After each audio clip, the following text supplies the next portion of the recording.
بیوی اگر جو ہے وہ راشن وغیرہ شوہر سے چھپا کر اپنے گھر والوں کو، بھائی وغیرہ کو، بہن کو، کسی کو دیتی ہے تو کیا یہ شوہر کے ساتھ اور بچوں کے ساتھ زیادتی ہے؟ یہ تو زیادتی کیا، یہ تو ناجائز کام ہے، اور یہ بھی ظلم ہی ہے شوہر کے ساتھ جو بلا اجازت اس طرح کی چیزیں وہ کسی کو آگے دینا۔ بات چیز ہوتی ہے کہ جو اجازت کے زمرے میں آتی ہیں کچھ نہ کچھ اس کی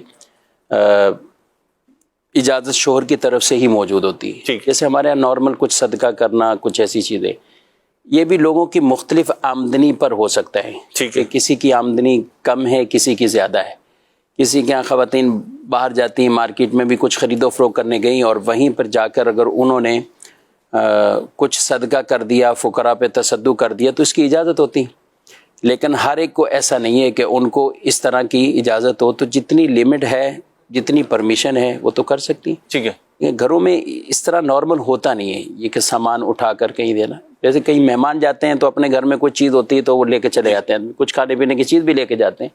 تو اس کا دار و مدار اسی پر ہی ہے کہ کتنی ان کو اجازت ہے، اور اگر اجازت نہیں ہے اور بالخصوص جس پیرائے میں یہ سوال کیا گیا ہے تو یہ تو پھر جائز نہیں۔ ٹھیک ہے مفتی صاحب، یہ تو آپ نے ایک شرعی جواب تو آپ نے ارشاد فرما دیا۔ یہ ایک پہلو اور بھی میں چاہوں گا کہ اس کی بھی وضاحت ہو جائے لگے ہاتھوں، کہ بعض اوقات بیوی کو یا اس کے گھر والوں کو اذیت دینا مقصود ہوتا ہے، خود ویل آف ہے،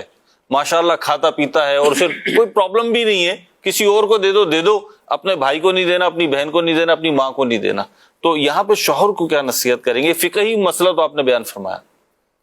یہ کہ جو فقہی مسئلہ ہم نے بیان کیا نا، وہ اس تناظر میں بیان کیا ہے کہ اگر شوہر کا مال ہے اس کو چھپا کر کہیں دینا ہے، ٹھیک ہے، تو وہ تو جب تک اجازت نہیں ہے تو اس کو نہیں دیا جا سکتا۔ جہاں تک یہ ہے تو اسلام کی تو پہلی ترجیح اور فوقیت ہی یہی ہے کہ اگر شوہر واقعی اس پوزیشن میں ہے کہ ماشاءاللہ کا اچھا ہے پیسوں کے اعتبار سے بھی،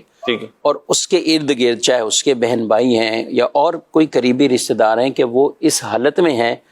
تو اس کو تو چاہیے کہ وہ ادھر ادھر اگر خرچ کر رہے ہیں تو اپنے رشتہ داروں پر زیادہ کریں۔ بلکہ ایک حدیث پاک بھی ہے کہ اس آدمی کا صدقہ ہی اللہ قبول نہیں فرماتا جو اپنے قرابت داروں کو چھوڑ کر آگے صدقہ کر رہا ہوتا ہے، یعنی جس کا صدقہ ہی قبول نہ ہو رہا ہو، اس وجہ سے کہ وہ اپنے قرابت دار کو چھوڑ دیتا ہے۔ کہ بعض اوقات اتنے ہیں قرابت دار کہ وہ محتاج ہیں، ہر طرح کی پریشانیوں میں بھی ہیں، لیکن ان کو چھوڑ کر آگے صدقات کرتے ہیں۔ اس سے زیادہ ثواب تو اس کا ہی ہے نا کہ ڈبل ثواب حاصل کریں کہ آپ اپنے رشتہ داروں کو دیں، تو جس میں صلہ رحمی کا بھی ثواب آپ کو حاصل ہو جائے، صدقے کا بھی ثواب حاصل ہو جائے۔